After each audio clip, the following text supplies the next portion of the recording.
One of the most notable trends in the motor industry in recent years has been the downsizing of engines, making them more economical and less polluting, at least on paper, while maintaining the power outputs of their larger capacity predecessors.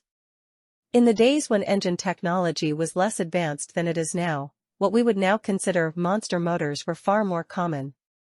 By way of demonstration, here are 30 production cars of the 20th century with engines of at least 6.0 liters.